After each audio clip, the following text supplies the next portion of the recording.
Hi, everyone, and welcome. Good evening from Jerusalem, and welcome to another episode of the Jewish People Policy Institute's Inside Analysis and look at Israel's war.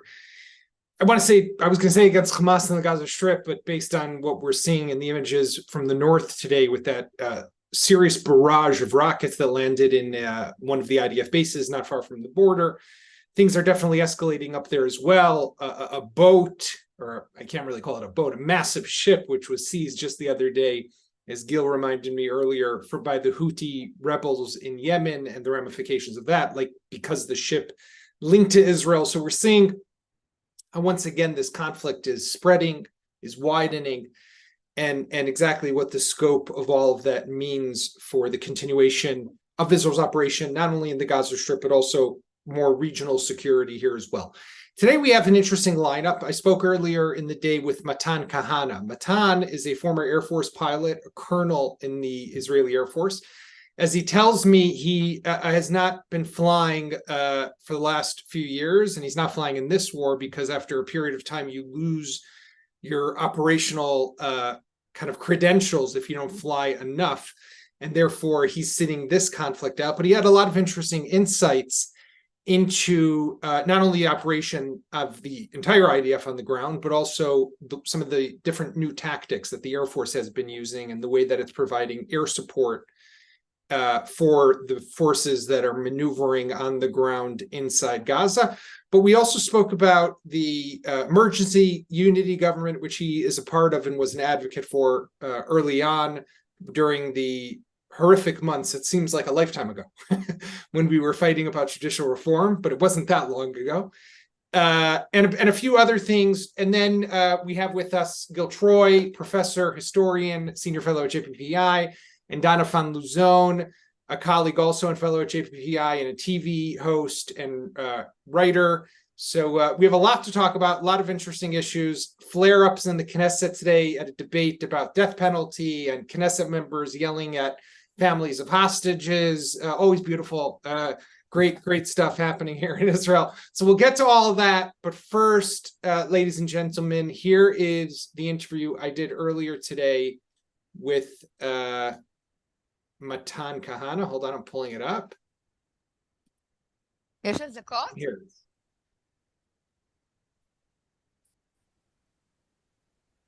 Matan Kahana, thank you very much for joining JPPI today. You are a former Air Force colonel. You spent a lot of years, many years, in the IDF.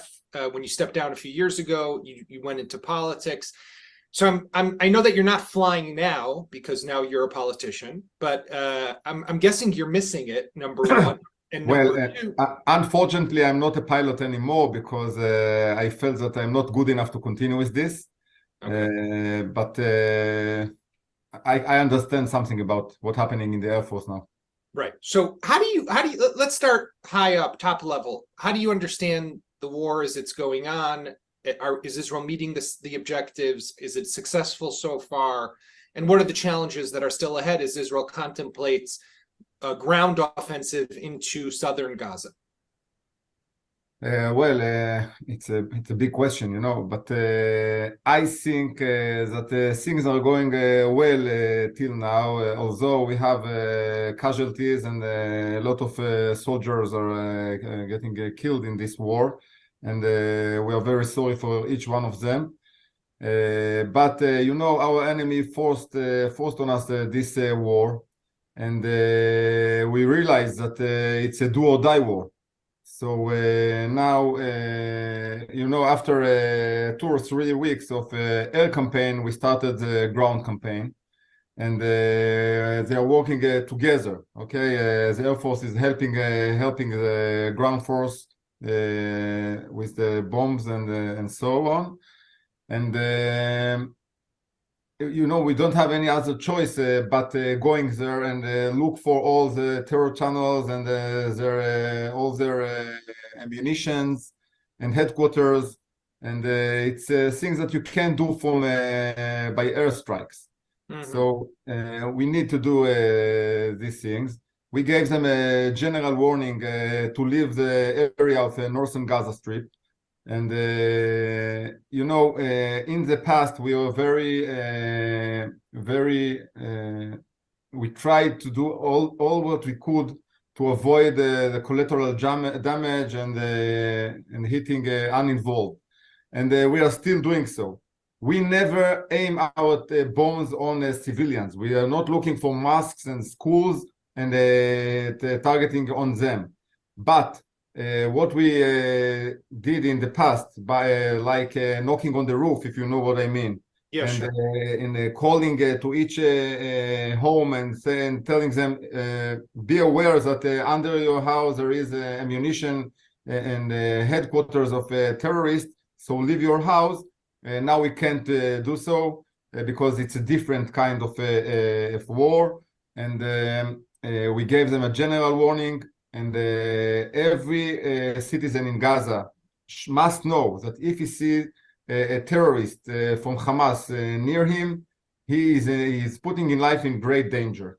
And we will not aim on him, but the Hamas facilities and Hamas terrorists are a legitimate target, and this is the face of war now.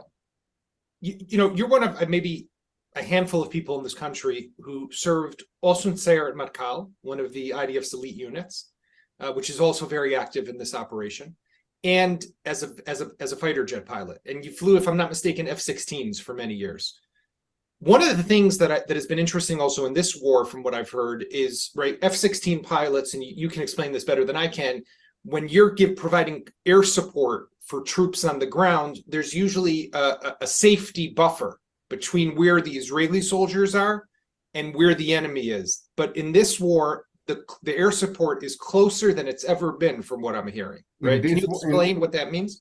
In this war, the coordinate between the Air Force and the ground soldiers is much better than what in previous years. Okay, so for example, when I was a squadron commander in 2014, to strike a target that near our forces, like 300 meters, it took hours of coordinating.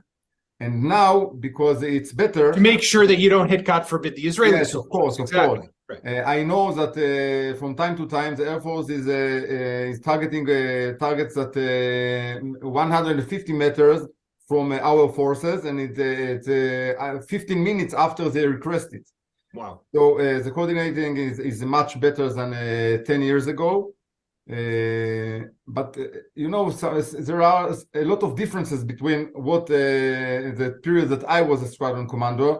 For example, the average time of bombing sortie over Gaza Strip when I was in the Detective Edge operation in 2014, it was almost 2 hours. Why it took us 2 hours?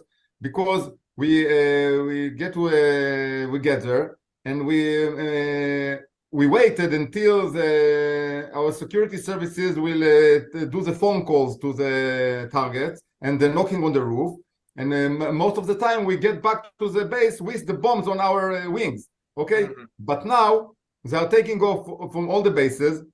They know their targets. They are flying over Gaza Strip.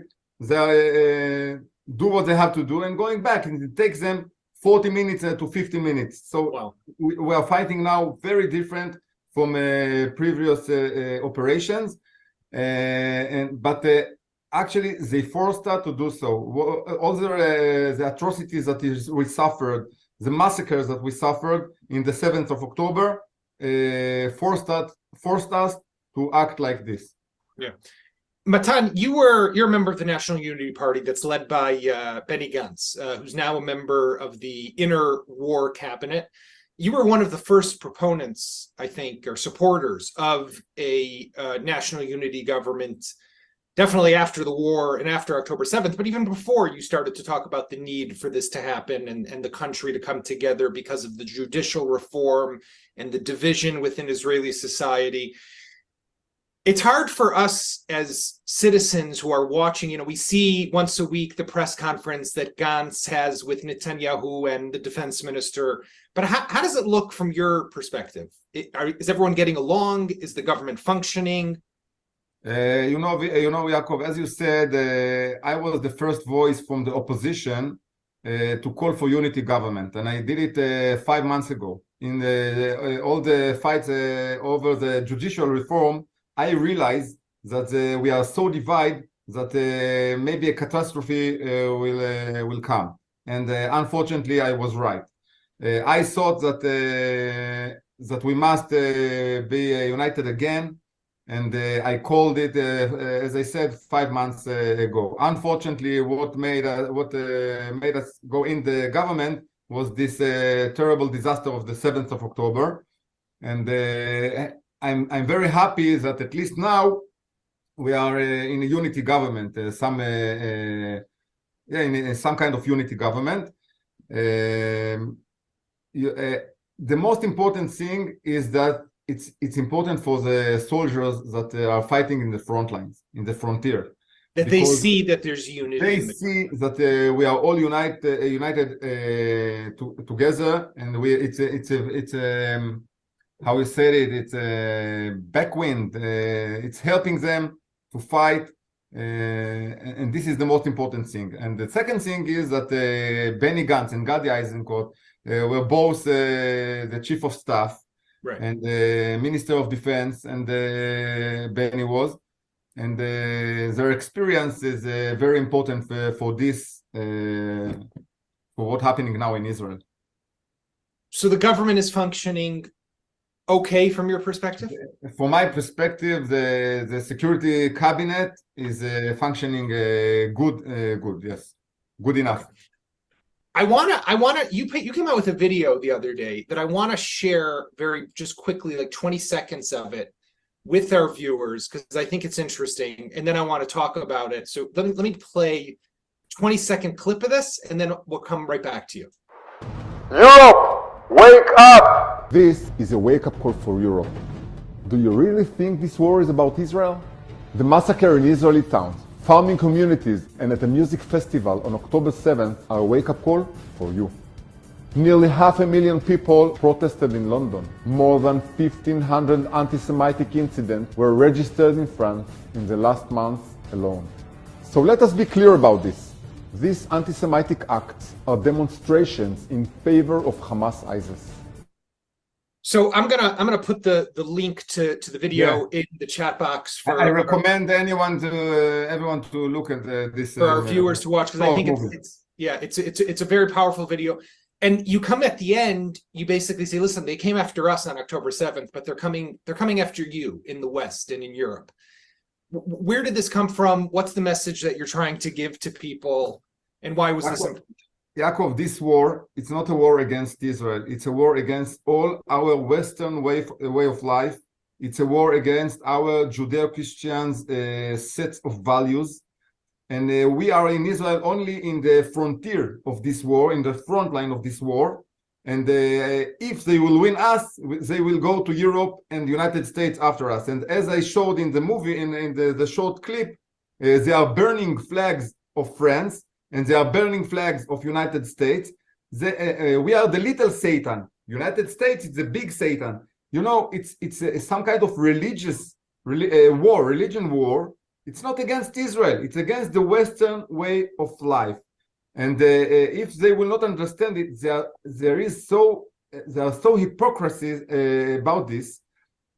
And when one day I saw a movie that shows destroyed city somewhere in the world, and we realized that it's Mosul. Okay, when a Western country fight a pure evil, it's not nice. It's not nice, but even if we are the strong one, it doesn't mean that we are those who are wrong.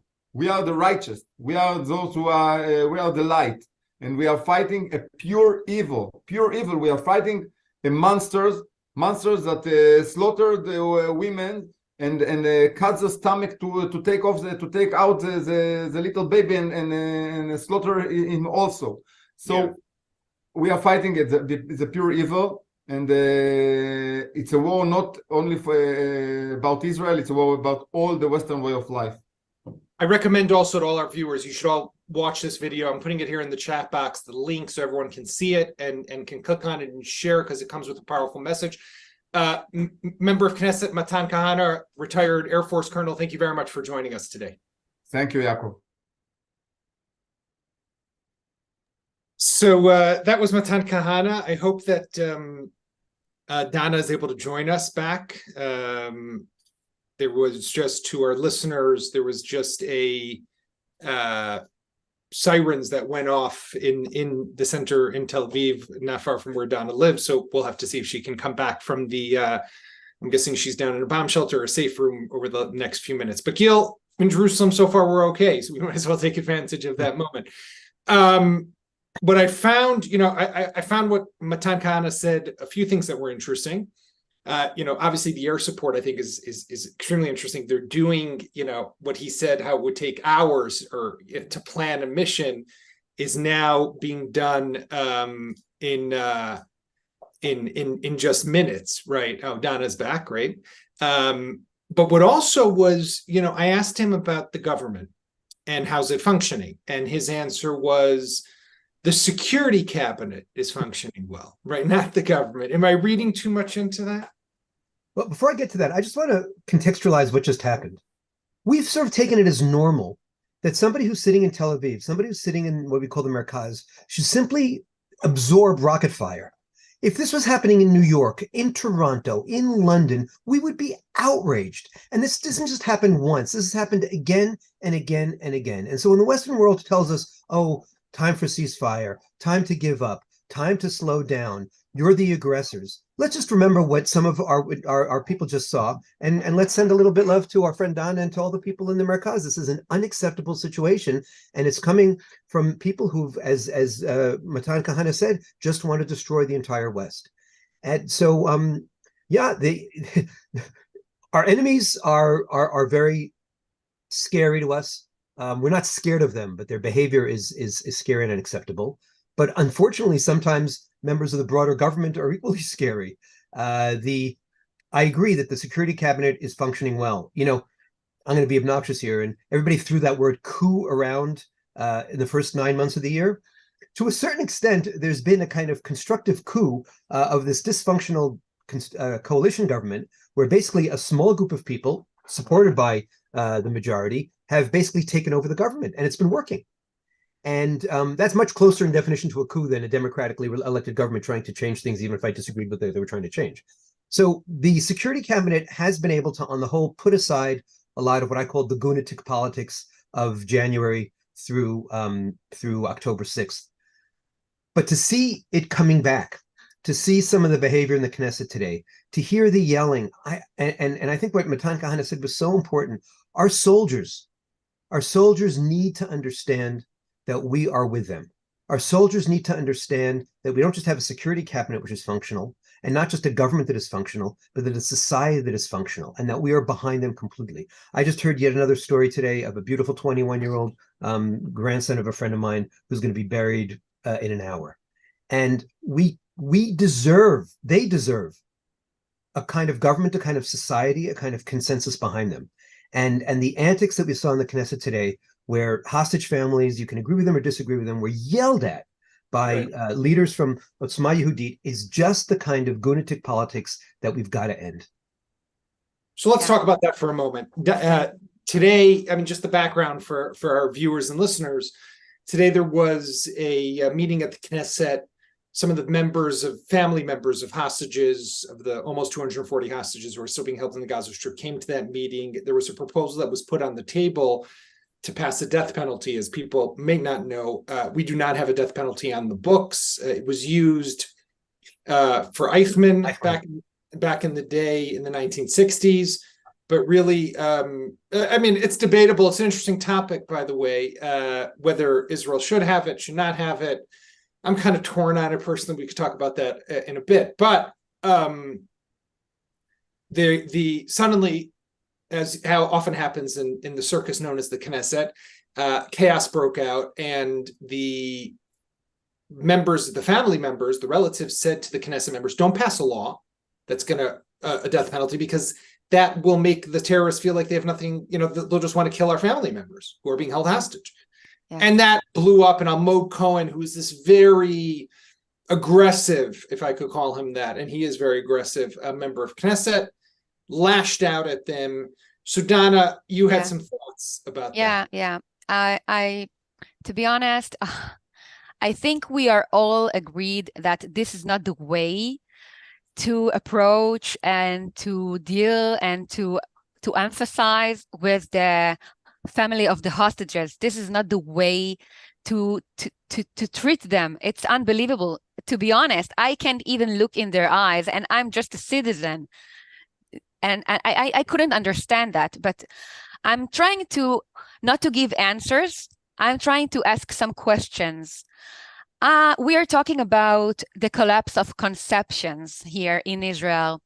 And when we are asking the question if we need a death penalty for terrorists, I'm not sure we still understand. Maybe we didn't woke up from the October 7th. Obviously, and I'm just putting this question maybe on the table, if we are dealing with terrorists who were willing to die when they were getting in Israel, doing what they did, and I'm sure they knew Israel is going to react in a very harsh way to what they have done. When you are dealing with terrorists, do you think you can act with carrots and sticks? Once we are giving them money, once we are going inside doing like a short operation, this is the relationships Israel have with Hamas. But I'm not sure this is going to still work. And to think a penalty of a death penalty for a terrorist, maybe we didn't woke up from the conceptions which already proved that were wrong. I'm not sure penalties is what they care. It's a terror organization. It's not a country when you're doing laws with them. I think we're missing something, don't you think? Your point is that even that conversation about legislation means that we're still stuck exactly in what we call in Hebrew the misconception, right? Of course. The illusion, I've been calling it the illusion or the myth. There's someone to talk with. Well, or that they can be contained through the methods that we've used until now, laws, home demolitions. The issue of death penalty, Gil, does touch upon, a wide range of issues, and it's been on the table. I remember when it came up a few years ago after the Fogel massacre, right? I mean, I was thinking about actually the Fogel family. For people who might not remember, I think it was 2015, or was it before that, 2014? I can't remember the exact year, when two teenagers from a nearby village in the West Bank went into I think it was the settlement of Itamar, was it? And went into the home, murdered the parents, murdered 3 of the kids. One of the babies was in the crib, and the whole country was horrified and shocked by it, right? And people said at the time that these 2 then teenagers, I think 18, 19, or a little younger, 17, were captured, and were put on trial. And people said, no, they should. I mean, these types of people, why are we putting them in jail? Why are we giving them the opportunity to go to jail where they can then get a bagrut, their matriculation exams, they can get a degree, they can potentially get married. Their families will, they'll get a salary. One day they might even be released in a prisoner swap, like what might be happening right now. These people should be killed. America, many states have death penalty. But Israel has really never done it, except for that one case that we spoke about of Adolf Eichmann, the Nazi. What do you think, Gil? So indeed, it was a 2011. 2011. Not that I have a better memory, but just I Googled while you were speaking. I was rude. Look, let's take a step back and look at crime and punishment. Crime and punishment, there are 2 sides to it. One is the degree to which you want to disincentivize and punish the oppressor, the aggressor, the criminal. And there's a second question of what does it say about the society? And we've seen, for example, right now in the United States of America, this notion that you're not going to prosecute shoplifters $900 or under, has kind of said, okay, to shoplifters, you can shoplift up to $899. So that's actually a conversation that goes on with offenders. And in the United States of America, when they've been much harsher on street crime has gone down. The prisons have been overcrowded because street crime has gone down. So when we talk about the death penalty in Israeli society, it really gets to two highly sensitive possessions. One is, indeed, how do we deal with terrorism? What Don is asking, who are these people? Yeah. What are we thinking? How are we trying to disincentivize them? How are we trying to punish them?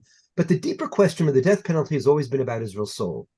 And the fact that we said, okay, one time, for his crimes against humanity, for this mass murder of so many Jews, Adolf Eichmann deserves the death penalty after an international trial, after a trial where he had the best possible defenses, was one thing. And we kind of boasted about the fact that we don't do that. Because part of the question also is who's going to press the button? Who's going to be the executioner? What does that do to me or my son or my neighbor? And if I don't want to do it, why would I put it on you? How can you look at yourself when you're doing that? But as I felt before, I'm not sure it's gonna help. I'm sorry, I don't believe it's gonna help. Well, no, so it's not gonna help them. But I'm questioning what does it do for us? Yeah. On the other hand, I think after October 7th, and it's interesting, the game of the conceptia, right? Your October 6th thinking, October 7th thinking. I think after October 7th, more and more Israelis are saying what you're saying, Yaakov. One is, we don't want another Gilad Shalit deal. We don't want to kind of be grooming these terrorists so that they can just simply be incentives, talk about incentivizing, incentives for more hostage taking. And the second is the notion of these people who did the most unspeakable crimes against women, against children, against babies, against human beings, will be sitting in jail in comforts, is really, really hard for Israeli society. But I really wish we were able to push this debate off until after the war. And that is my problem with some of these Knesset members who have forgotten basic decency. And that's not a political statement. That's a moral statement. And I need more people who are on their side, more people from within the coalition to police them. And I'm using that word, that obnoxious word that comes from the academy, and to say, whoa, we have bigger issues. If we're going to say to the left, don't go after Bibi, don't go with day after stuff, don't go after where were you on October 6th, 5th, 4th, etc., then we, on the right, have to also have the similar kind of discipline. And that's what's been missing in this country, that sense of mutuality, that sense of mutual, I don't know if we can say the word responsibility. Yeah, but I think we are trying. You are hearing all the time people saying, stop doing politics. Let's wait with the politics or with some issues to after the war. But I think it's not really happening. We see that every few days it goes again. People start to fight on issues which are not at the right time. It's big. It's like they can't help themselves. But I think it's because people, like, I'm not asking Gil, where was Bibi on October 4th, 5th, and 6th? I'm asking where was Bibi for the last 15 years, right? And I think that to Donna's point, there's a question when it comes to the politics, and I'm not justifying Almog Cohen and what happened in the Knesset today, because some things do need to be above politics, and some things there needs to be some sanctity to families that are going through the most unimaginable torture, not knowing what's happening to their loved ones. But when the politics become part of the war, which unfortunately I think they are today, then there does have to be something of a discussion about that. And I want to, in the few minutes we do have left, I want to just talk about the hostages, right? Because that seems to be moving ahead one way or another. And it's very difficult to know. I actually told my mother the other day, who, like many people and Jews around the world, is addicted to the television screen and watching. And I said, Mom, is one of the talking heads occasionally on these things. There's nothing you don't need to watch, because if there's news, you'll get it. Like, to watch all those people just babbling all day, including myself. But you know why you do that? You do that because you're helpless. You don't know. It's like you're helpless. You don't know what to do when you're having so many hostages.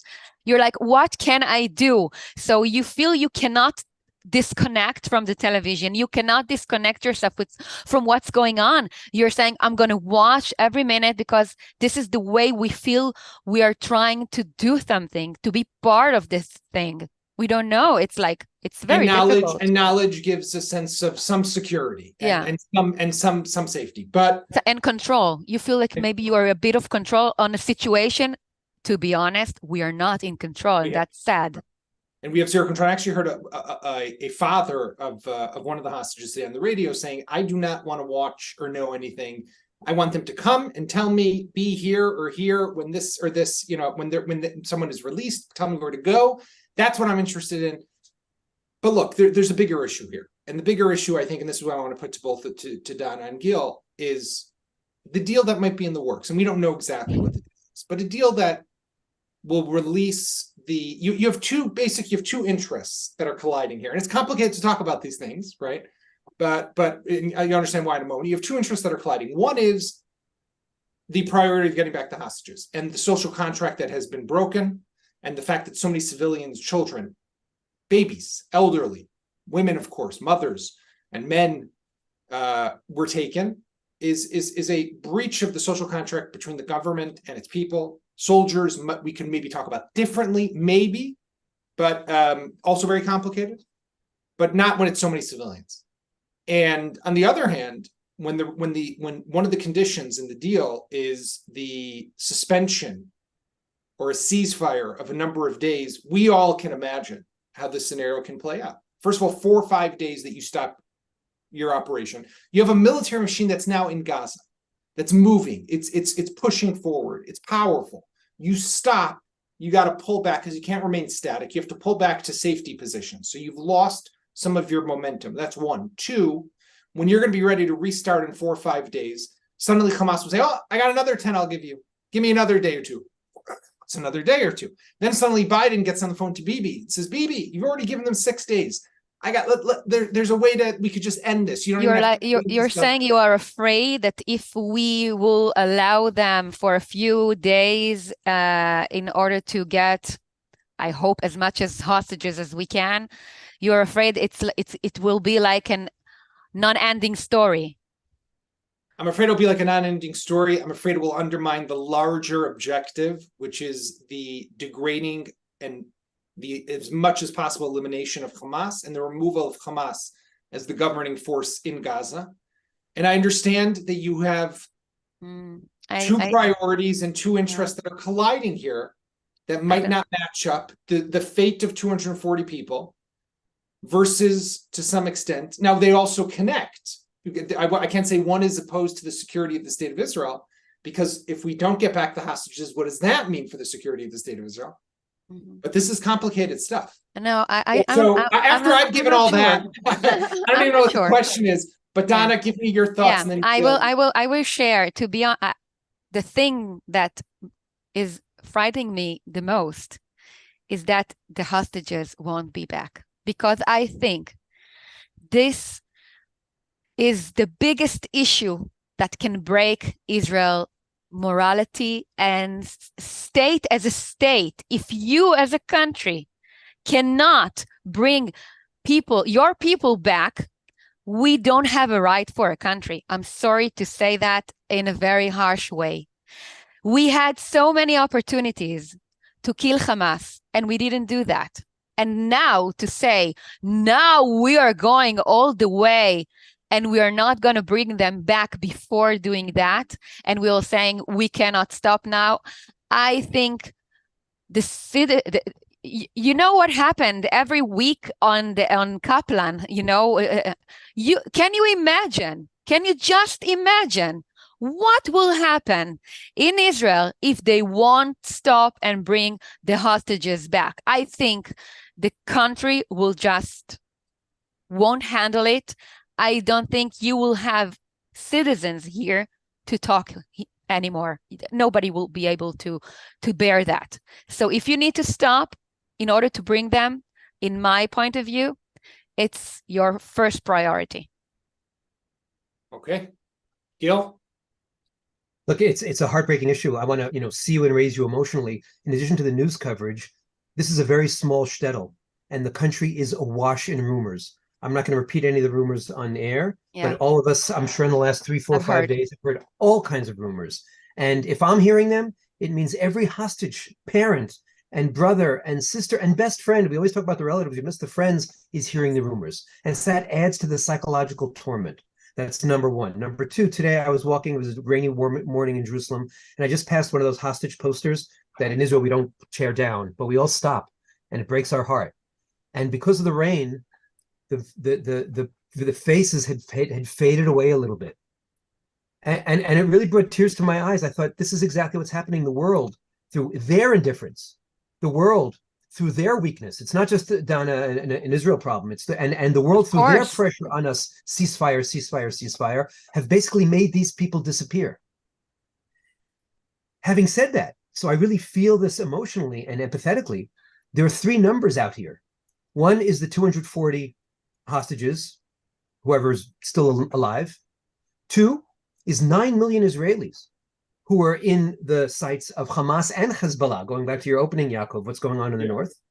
And 3, right now we have 40,000 soldiers. I'm just repeating what I've read in the Times of Israel, so I'm not giving anything away, in Gaza.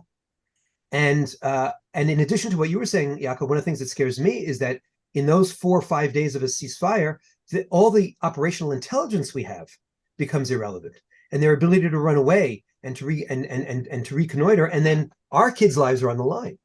So it's very, very complex. And I think the issue, the way you frame it, Dana, is to me whether it would be an issue of Israel broke the covenant or this government broke the covenant. And to the extent that we can, I'm not supposed to get into politics, but I will on a certain level, to the extent that we can throw the government under the bus and say this was a governmental failure and we're going to have a real reset. And again, for me, part of that reset has to be not just a matter of new leaders, but also a new tone in government, new conceptions. Maybe that can be the healing moment for whatever ends up in terms of these 3 dramas.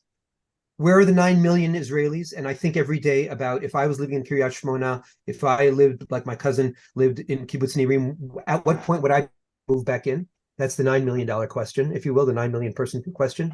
The 40,000 person question is all of us with kids in the army. When are they going to get home, and how are they going to get home safely? And the 240 person question.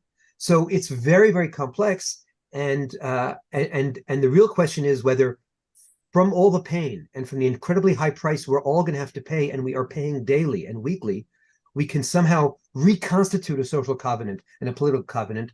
But it's quite clear that at a certain point, the government's going to have to go. And the government's going to have to be the Seir L'Azazel, the scapegoat for this massive, massive failure, but without also without letting that absolve others of their guilt. IDF has to take responsibility. The American government has to take responsibility. All the New York Times experts have to take responsibility, and everybody in between. By the way, I mean, the other thing that's been sitting on my mind a lot is what we also have to be prepared for is how this ends, right? Now, it will take time, and it won't end with one day it's all over, because I think we'll have to retain operational security control, and we'll have to go in and out and maintain maybe a buffer. And what's going on with how are you going to deal now with the new Gaza? Correct, and that's a story that will accompany us. Wow, I don't know. But the hostages are also this could potentially, you could see the pullout of those 40,000 soldiers that you mentioned, Gil, without getting the hostages back, or without getting all of them back. And then, but with Hamas removed from power, but hostages still being kept. So did we win? Did we not win? Was the war a success? Was it not a success? And I don't want to answer that, because no, I don't want to answer. I don't have a good answer.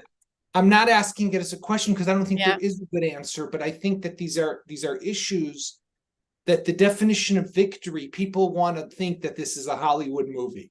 Oh, and no, it's Bruce not. Willis will say, you know, whatever that famous line was from Die Hard, and then, you know, we'll go sailing off into the sunset and there will be a victory. This is not what we're facing here. This is the nature of this conflict, the battle itself, the challenges that are on the ground with the Hamas and the hostages and everything else together. And we have to be prepared for that. And that's what I would expect also from a responsible government, is that they would be preparing the public for what is going to come. And the leadership vacuum is so depressing here. Correct. We need Churchill, we need Roosevelt, we need Ben-Gurion. We need Ben-Gurion. I agree. I'm gonna say a sentence. Yes. Even though it's not a good one. I'm sorry to say, but since the October 7th, I really feel we lost. I'm sorry. It's too big. For once, maybe we should be honest. It's not a victory, and it won't be. Even if you bring back the hostages, and I really hope so, it's not a victory. There's no victory is even possible. No. Even if they will be back, yeah. To be honest, it's not. Because of the because what happened in October 7th, it's too much. It was too much. I think that's very powerful, because we're also forgetting the other number, which is 1,400 already dead. Yeah. And 360 or 380 of our finest soldiers dead. Yes. But I do want to say that it is possible, without using the word victory. I think that's very powerful, and I accept that. It's possible that 2 years from now, our citizens will be in a safer place, in a better place. Our politics will be in a more moral, more constructive place, and our society will be in a more united place. And you're right, we'll never get over the loss, but our Zionist challenge and our Zionist responsibility and our friends from abroad have to help us make sure that at least we have a positive day after. And you're right, we will stop using the language of that. victory in the same way you have to stop using the language of crushing Hamas, but we do need a certain kind of day after in the most positive of ways. But let me just say one last thing, and that is that the Yom Kippur War, and I wasn't around back in 1973, but the Yom Kippur War in the aftermath was a disaster. But when you look at it, I don't think just today, but even in the years after, Israel was caught by surprise, and that was the disaster. And the misconceptia, right, that word was also back then. But Israel held on to its territory, pushed back Syria, pushed back Egypt, and did not lose an inch of land. And when wars used to be about territory, like they were back in 1973. So even that war, which started terrible, when you look at the significance and the war, the loss for Egypt was what brought Sadat to understand that peace was the only option to a large extent. Maybe there was a victory there. Now, too early for us to tell. Yeah, I think we need time. Of course. For now, it's too difficult. We need so much more time. Yeah. I want to thank everyone for joining us this evening. Thank you to Donna. Thank you to Gil. Thank you to JPPI, and to our viewers and listeners. We'll be back tomorrow with another fascinating episode of the Inside Look at Israel's war against Hamas.